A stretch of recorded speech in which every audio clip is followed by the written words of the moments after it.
You're watching the Wellness Hour, news that makes you healthier. I'm Randy Alvarez. Today's topic is nutrition and how to live your best life. With us, we've had him on the program before. He is a board-certified thoracic surgeon, heart surgeon, and he is known throughout the world. And his first book, The Gundry Evolution, sizzling hot, best-selling book. I read the book. It helped change my life. Today's talking about the evolution of that first book. So with us, we have Dr. Stephen Gundry. Dr. Gundry, welcome to the program. Hey, thanks for having me back, Randy. So for people that don't know you, you used to be a so-called, I'm calling a traditional thoracic surgeon. You did heart transplants on babies or on infants, things like that. So tell us a little bit about your bio and what led you into this way of treating patients today in Palm Springs, California. Is that correct? Is that where you're located? Correct. Both Palm Springs and Santa Barbara. So, yeah, I was chairman of heart surgery at Loma Linda University and did lots of the baby heart transplants and was very famous for operating on people who nobody else wanted to. And about 17 years ago, a gentleman by the name of Big Ed in the first book came in with what appeared to be inoperable coronary artery disease. But in 6 months' time, with a diet and taking a bunch of supplements from a health food store, he actually reversed most of the blockages in his coronary arteries. And I was so impressed with that as a researcher, I decided to revisit my thesis at Yale University in human evolutionary biology. Now, by the way, Dr. Gundry, I met you about this time 17, 18 years ago, and you were a big, heavy guy also. Yep. Yeah, so I weighed 70 pounds more than I do now. And I'd been on every diet known to mankind, and I could lose 20 pounds and then gain 25 back. And I was running 30 miles a week. I was going to the gym 1 hour every day, and I was eating a healthy, low-fat, mostly vegetarian diet from Loma Linda. And I couldn't figure out why I had high blood pressure and high cholesterol and arthritis and prediabetes. So I got out my thesis from Yale on what we were designed to eat prior to agriculture.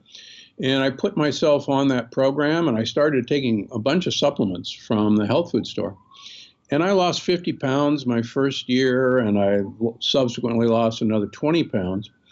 And I started teaching my patients that I operated on at Loma Linda this diet, and the same sort of things happened to them. And then in 2001, I made a leap of faith and said, I can get rid of heart disease, I can get rid of diabetes by teaching people how to eat.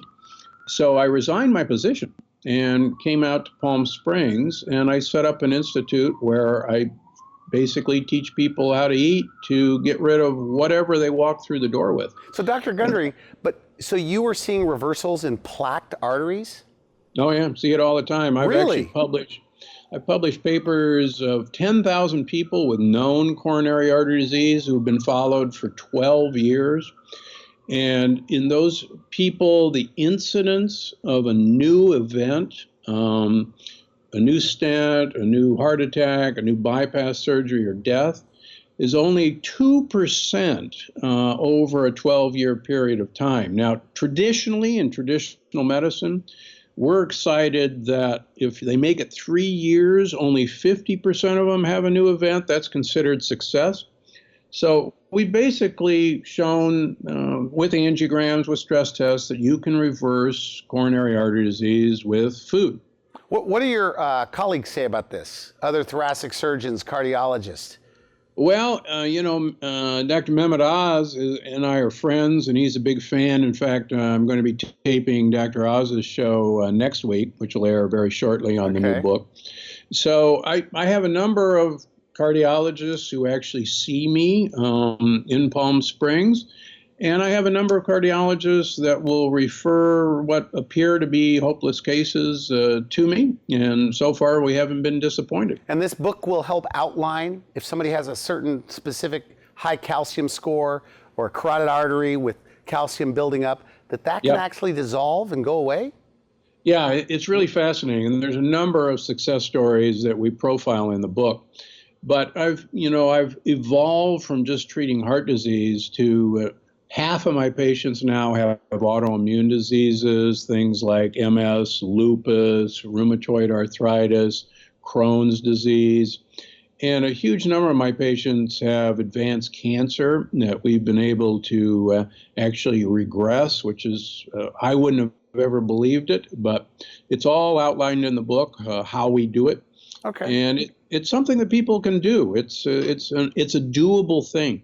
And and I like, for me, when I read your book, you addressed cravings, about wiping out cravings. But let's talk about the main healthy foods you talk about in your book. Well, we were actually designed to eat leaves. We actually are evolved from a tree-dwelling ape, and we're actually designed to eat lots of healthy fats. One of my sayings now is the only purpose of food is to get olive oil into your mouth. There's really beautiful studies out of Spain putting people who are 65 years of age on either a high olive oil Mediterranean diet where they use a liter of olive oil per week. That's 12 tablespoons a day. And comparing that to a low-fat Mediterranean diet. And after the end of 5 years in this study, the olive oil group actually had preserved memory, and the low-fat diet group had diminished memory. But what's more interesting for your female viewers is that the female group with the olive oil had a 67% less incidence of breast cancer than the low-fat Mediterranean diet. I think if there was a drug that could do that, everybody would buy it, and all they got to do is go to their local store and get some good olive oil. They can go to Costco and get a great olive oil. Now, what about those critics that may say, well, humans thrive more, brain works better on omega-3s, and omega-6 is what's in olive oil? So olive oil is actually a monounsaturated fat. It's actually an omega-7 and 9. So olive oil doesn't have any omega-6s to speak of. There's a few, but not very many. Okay. Avocado oil is another great source. In the book, I talk about a new oil to us called perilla oil. It's actually the oil of Korea and much of China. And perilla oil has the highest amounts of short chain omega-3s of any oil, beats canola oil by far, and I'm a huge proponent of that. What about fish oil, things like that? Because that's, that's omega-3. Are you okay with fish oil? Krill oil? I love fish oil. I take a huge amount of fish oil, and one of the things that's fascinating is our brain is 70% fat. So if someone's in an argument and calls someone a fathead, I will back them up. It's absolutely true. Half of the fat in our brain is an omega-3 fat called DHA. And the only real source of DHA is from fish and fish oil. There is an algae-based DHA that I have my vegan patients take, but fish oil is the only way to get DHA into you for now. Cod liver oil also works. But here's the amazing thing. Studies have now shown that people who have the highest levels of omega-3 in their blood that we can measure, as they age, they have the biggest brains and the biggest areas of memory called the hippocampus, versus the people who have the lowest levels of omega-3. They have literally the most shrunken brains and the smallest areas of memory. So this stuff is brain fuel, and it is amazing the number of people who have low omega-3s in their blood. I measure it every 3 months on all my patients. It also correlates people with cancer in general have much lower omega-3 levels than people without cancer. So omega-3 is not only good for your brain, it's good for almost everything. Now you're big because you titled your first book about, the Gundry evolution. Some of the things that I've interviewed Barry Sears, who wrote the Zone Diet, he believes that humans' brains developed the fastest, according to him, when they started eating a lot of fish. That's correct. Do you believe that too? Yeah, that's very true. And believe it or not, the only large-brained animals in the world are actually fish and shellfish-eating animals, because the only way you can build a big brain is with omega-3 fats. And the fascinating thing, the mistake about the paleo diet, somehow they think that eating all these, buffalo and antelope made us big brain. But in fact, if that was true, then there ought to be big brained animals out on the African plains, lions and tigers and hyenas. And in fact, they have small brains. In fact, great apes, while they have pretty doggone nice sized brains, have brains nowhere near the size of humans. And that's because humans long ago began eating the omega-3 fats in a African catfish, which has huge amounts of omega-3, and also in shellfish on the shores of the Indian Ocean. So I completely agree with Barry Sears on this one. Okay, good. Now, reading through your book, flipping through a little bit of it, lectins. You say to try to avoid lectins. What are they and what foods are they in? Yeah, so lectins are the plant defense system. They're proteins that plants use not only in their leaves, but mostly in their seeds, which are their babies, to try and convince an animal that you shouldn't eat these babies. Excuse me. The lectins are concentrated primarily in the hulls of the seed. So, for instance, a lot of people have heard of gluten, and gluten is a lectin. But gluten is actually a minor lectin in the scheme of things. There's a far more important lectin in the whole grain of wheat that we have traditionally thrown away, called wheat germ agglutinin. And in the lab, one of the easiest ways to produce heart disease is to consume wheat germ, believe it or not. Interesting. The other best way to produce heart disease is the lectin in peanuts. Peanuts are actually not a nut, they're a bean, a legume, and the peanut lectin causes heart disease in rhesus monkeys if we give them peanut oil. But if we give them peanut oil where that lectin has been removed, then they don't get heart disease.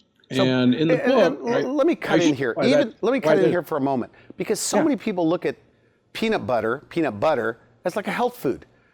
They're eating it on celery and I mean, look, I'm in San Diego. One of my employees, they go, peanut butter? Peanuts are an American plant. No human being from Europe, Asia, or Africa ever had a peanut until 500 years ago. 94% of human beings have a preformed antibody. That's something, an immune system that we react to the peanut lectin. Not only has it been shown to produce heart disease, but we can actually feed peanuts to men and then take their bowel movements and feed them to rats. Rats love poop. And the rats will develop colon cancer. And it's been shown that the lectin in peanuts actively stimulates colon cancer to grow. So this is a food that's not native to us.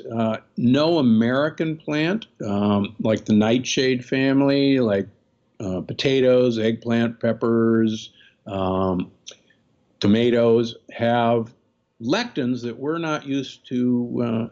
So are lectins, like, in a way, undigestible? Do they like gluten? They say sticks to the intestine. Do lectins do the same kind of thing? Yeah, lectins are called sticky proteins because they stick to certain enterocytes in our intestines. They stick to mucus.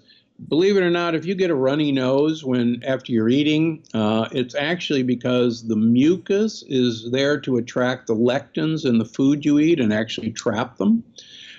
We have some defenses against lectins, but that's one of the best examples. In fact, next time you eat some spicy food and your nose starts running, you should realize that, in fact, that's your response to the fact that you're eating lectins that you have no business eating. Interesting. It's kind of a flushing out system. Yeah. Now, can you rattle off a few more popular foods that have these undigestible lectins? that cause heart disease, according to you? Yes. So beans are one of the big troublemakers in lectins. You cannot cook the lectins out of beans. You can diminish them by cooking and soaking, but they're not all gone. Amazingly, the Center for Disease Control believes that 20 to 30% of all food poisoning cases in the United States are caused by the lectins in undercooked beans. The most famous poison of all time, ricin, the white powder that we send to our elected official.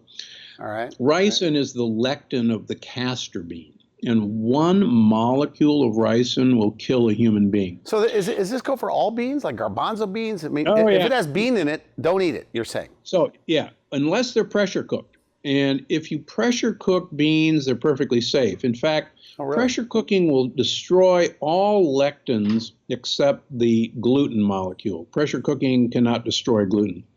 So that means if you want some tomato sauce, pressure cook it. If you want some beans, pressure cook them. And I give a lot of examples. Tomato sauce has lectins?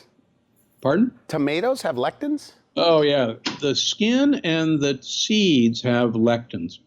And traditionally, the Italians have always peeled and de-seeded their tomatoes before they make sauce. Interestingly enough, you will never open a glass jar of Italian bell peppers and see peels and seeds because they're gone. They've been removed. Here's something the Southwest American Indians always char and peel the peppers and then de-seed them before they eat them or grind them into chili powder. You'll never open a can of green chilies and see peels and seeds because they've been removed, because traditional cultures have realized that these are the troublemakers. With lectins, you get rid of lectins, you lower your chance of getting heart disease. Is that correct? And that's correct. Because you imply in your book that, or not even imply, but that I guess you could build up like a toxic level from a cumulative eating habits of lectins. So if that's the case, where does it build up and how do you detox from it? Or can you? Well, that's what was so exciting when I first met this gentleman, Big Ed, who had cleaned out his coronary arteries by returning to a diet that almost all humans ate prior to agriculture. And there's some fascinating studies of people around the world who don't eat major lectin-containing foods, and they in fact don't have heart disease, they don't have arthritis, they don't have the typical things that we associate with aging, and it's simply because they don't have lectins in their diet. And again, I've published papers on over 1,200 people with known active heart disease who have now gone 12 years without new events, and that's shocking in terms of conventional medicine, but in fact, if you remove lectins, the body has an innate ability to repair itself. And this is something that actually Hippocrates taught many thousand years ago, the father of medicine. Hippocrates believed that the purpose of a physician was to identify the external forces that were keeping the patient from healing it himself. It was called the green life force. And the physician should identify those things and then remove those, and then the patient would heal himself. And as long as I've been doing this now, Hippocrates was absolutely right. And lectins are one of the main things that keep us from having optimum health. I do a lot of reading, hear a lot about gluten. Everybody's afraid of gluten. Not a lot. I mean, there are people talking about lectins, but it sounds like not in the way that you are. So you've got to get rid of lectins in your diet. Then do you do before and afters? That means you do heart imaging like EBT or some sort of a scan that shows, okay, here's a arteries filled with calcium. We have coronary angiograms of people before and after, and there's a dramatic regression of plaque. We also have stress tests of someone who's been on the program, which were wildly positive and then become negative. I have a number of examples in the book of people who I literally had in the pre-op holding room ready to go for an urgent coronary bypass, who were scared or said, I just can't do this. Is there some other way? and I would tell them about my program, and they'll say, look, I'll be your best patient, just don't cut me open. In fact, one of them I saw just last week, a terrible diabetic woman who's a farmer up in the Yucca Valley in California. And she went on my program after we canceled her surgery. And she's now 3.5 years out. She doesn't have any diabetes anymore. She carries 50-pound bags of, hay and bales of hay and shovels manure. And her stress tests are absolutely normal. And we've done nothing except to teach her how to eat. Now you believe, according to your book, that you can change somebody's health in just 90 days. Like a complete transformation. Really? Yep. We recycle, change about 90% of all the cells in our body every 90 days, every 3 months. And we replace the old cell with a new cell, with actually a stem cell. And the premise is that since we're always in this constant renewal, if we give these new cells high quality ingredients, and we don't damage these new cells with the cumulative effect of lectins, that within 90 days, you'll see an amazing transformation in most people. And I would not have believed this. I came from conventional medicine. I still practice medicine. I still take Medi-Cal and Medicaid patients because I really want everyone to have the right for vibrant health. And it's amazing to see the transformations in people who follow this program. So you call it, is that correct, the Paradox Eating Plan. How is it different? Because it sounds a lot to me like paleo. You're not supposed to eat lectins, things like that, or some of these other popular diets. So here's the problem. The paleo folks seem to think that a tomato is a healthy thing, even though we all never ate a tomato until 500 years ago because a tomato is an American plant. And so some of the things in the paleo diet are absolutely not paleo. The other thing that the paleo folks don't get is that we did not become a great human species by running around and killing mastodons. Most of what made a human is what we talked about before. We ate fish and shellfish and tubers and leaves. And that's actually what made us human. And as I show in the book, eating meats, particularly beef, pork, and lamb, is one of the best ways that I've found to produce cancer and heart disease because of a sugar molecule that's got a fancy name called Nu-5GC. And we produce antibodies to Nu-5GC because we make a sugar molecule called Nu-5AC that we confuse with this other sugar molecule and we attack our cells. It's called autoimmunity.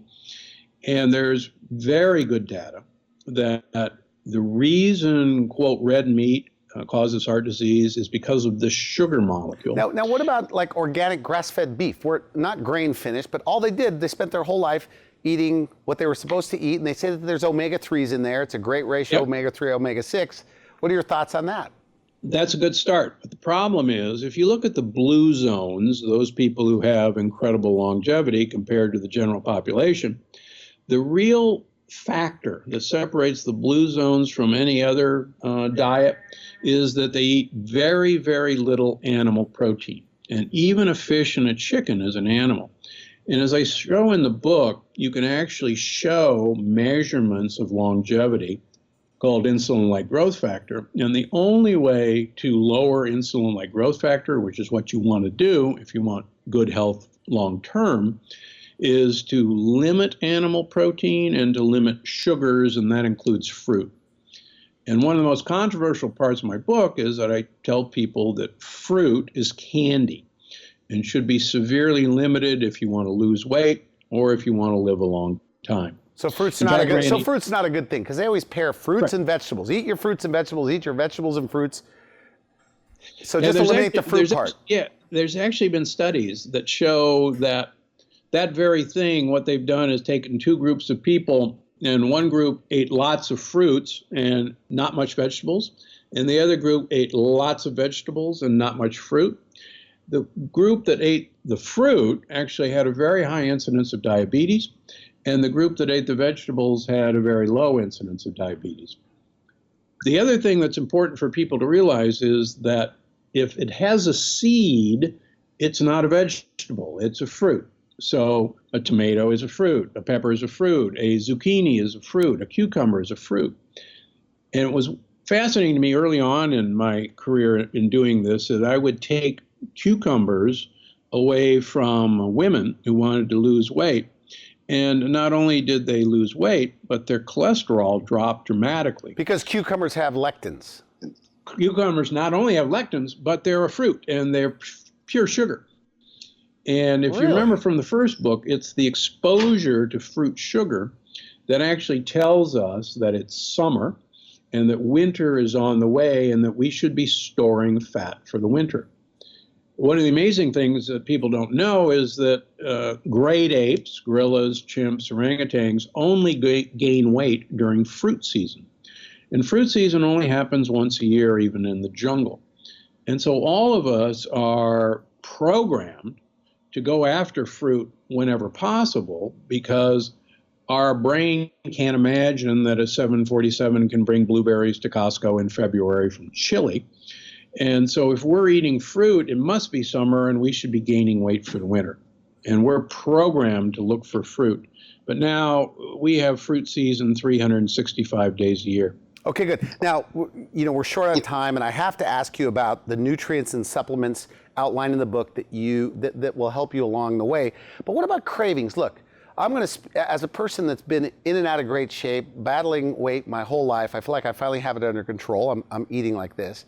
But the question is, most people know, or let's say overweight people, right, eat, lean fish or protein and vegetables, but good luck, you can't do it because of the cravings. So what's the answer? Will your cravings go away when you eat like this? Yeah, and it takes about 2 weeks for this to go away. Many people have a hormone that's high in their blood called leptin, and they're leptin resistant. That sounds like lectin, but it's not. And when I measure leptin levels in many people, they're elevated, and it literally tells your brain that you're starving to death and you're not full and you ought to go get some more food. And it takes about 2 weeks to overcome this. I've found that many people, if they add some coconut oil to their diet, or my preference, Mct oil, which is medium chain triglycerides, sometimes called liquid coconut oil, that it'll really, if they take a tablespoon a couple times a day, it'll really cut the cravings because it actually gives a fuel to your brain, and your brain says, oh, it's okay, I've got plenty to eat, I don't have to go looking for something else. So the Mct oil, which is a coconut oil, and I've been on it about 5 months. It's helped wipe out my cravings, but I haven't checked to see if it throws me into ketosis. Are you finding that it can take somebody and put them into ketosis, which is a way of burning fat for fuel? Well, yeah, I wanted to ask you about that. Yeah, this is a big misnomer. So you can eat ketones, and coconut oil is 65% ketones, Mct oil is 100% ketones, and we can measure ketones in your blood. But that doesn't mean that you're in ketosis. What I want is for you and I to burn our own fat for fuel and get our cells into ketosis. So just because you're eating coconut oil and somebody measures your ketones in your blood and say, oh, you're in ketosis, doesn't mean that you're in ketosis at all. The other thing the paleo guys and the keto guys don't get is that protein stops ketosis because we don't store protein and we don't waste energy. So we convert protein into sugar because we can turn sugar into fat.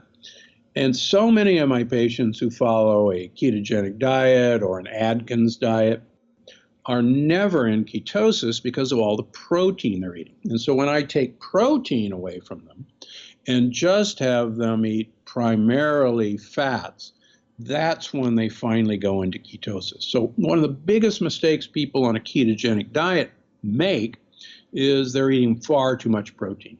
Okay, so the Mct oil is somewhat of a fake ketosis.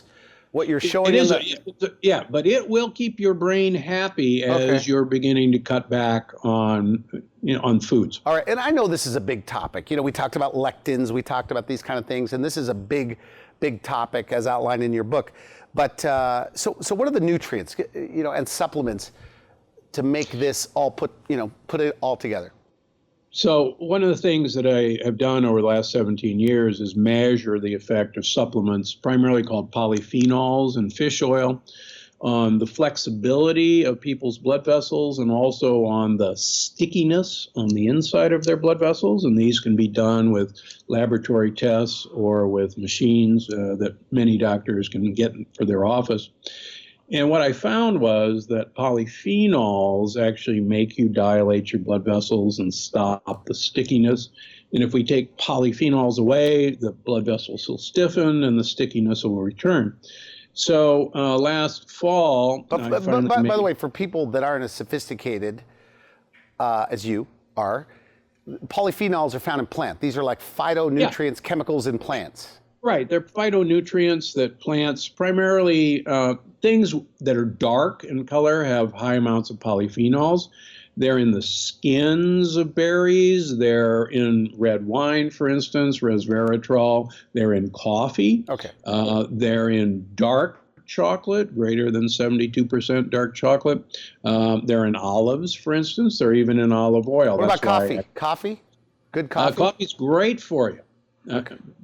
Believe it or not, there's beautiful studies that show that people who drink 5 or more cups of coffee a day have a very low incidence of Alzheimer's and Parkinson's compared to people who drink less. And it's because of the polyphenols. So in the book, I show what supplements that people should get. I have my own line at Gundry MD, but the book actually shows you, if you don't want to get my supplements, here's where to go. And you can go to Costco, or you can go to Trader Joe's, or you can go to Vitacost, or you can go to Amazon. So I have an array that I call the G6 of the most important supplements. Okay.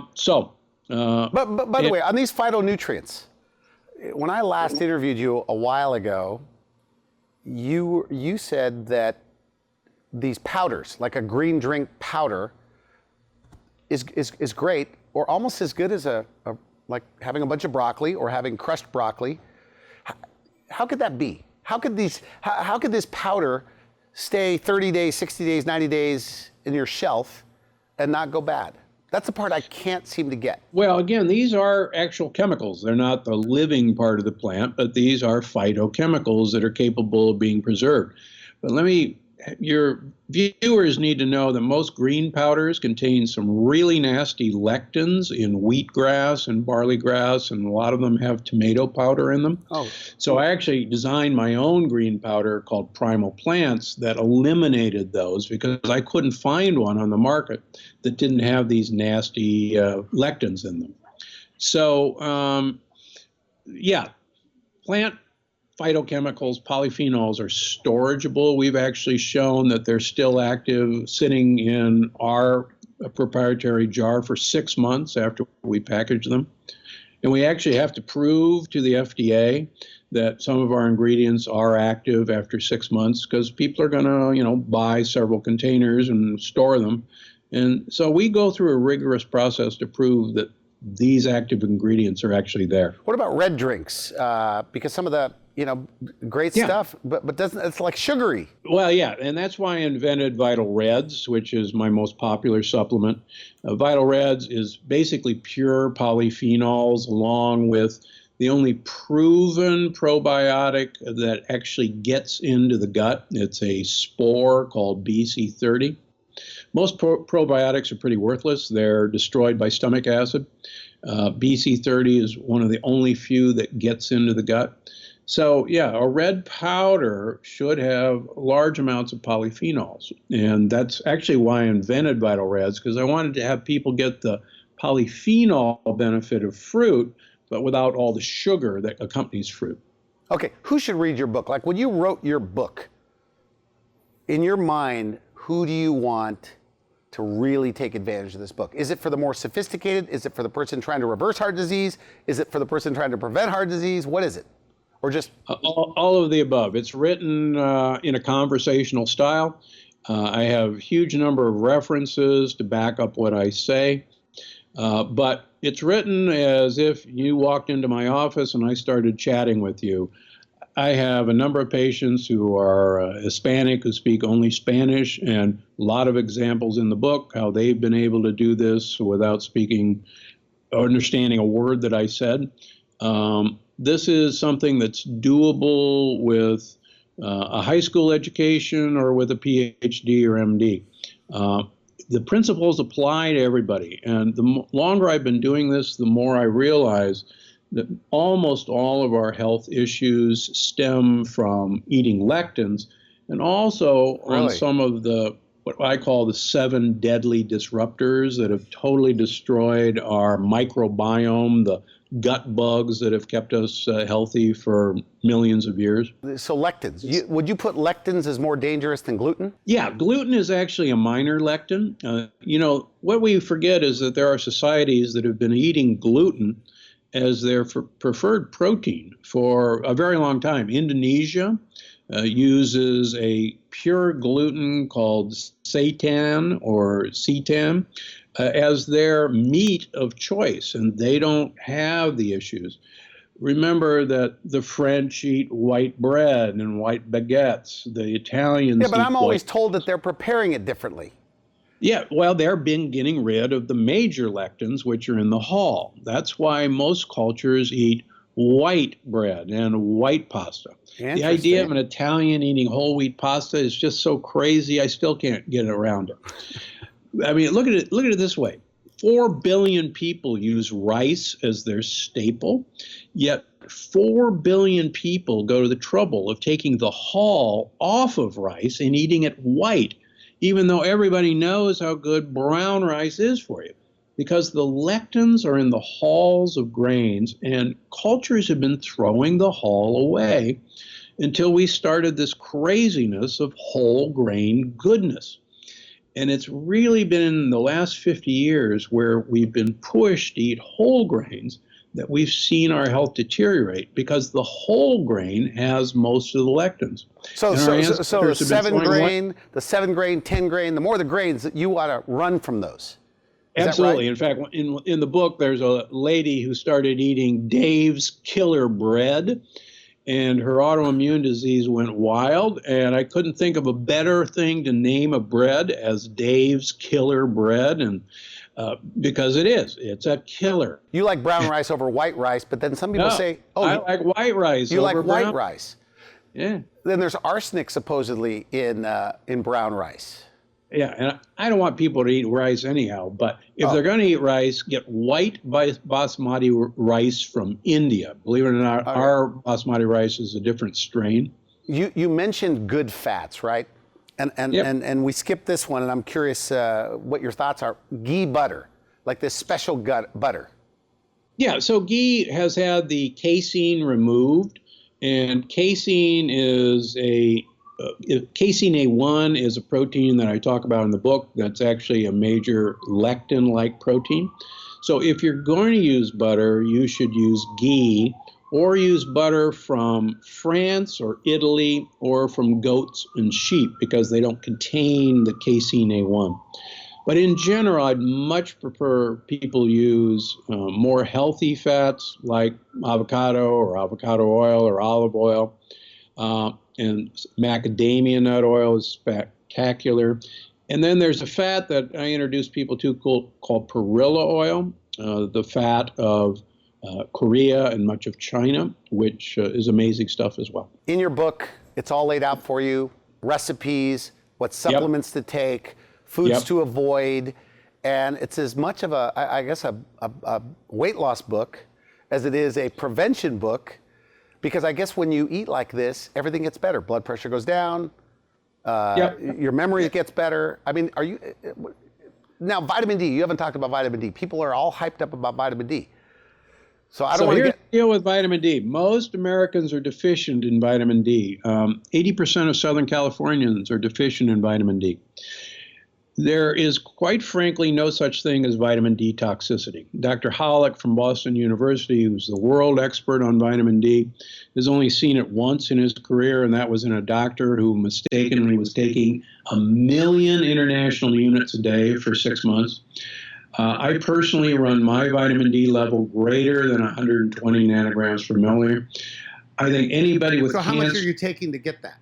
So I take, for instance, I take 5,000 international units a day, but I have many people with autoimmune disease that we use 20,000, 30,000, 40,000 international units a day to get their levels up to 100.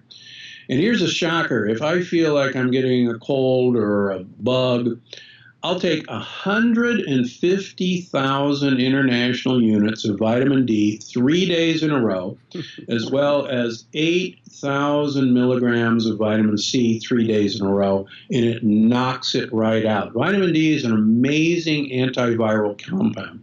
It's also anti-cancer, and your brain needs it to work.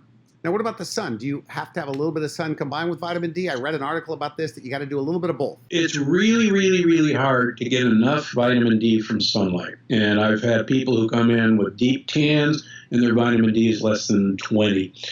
So sunlight's not going to do it. Okay, so it's all in your book. Yeah.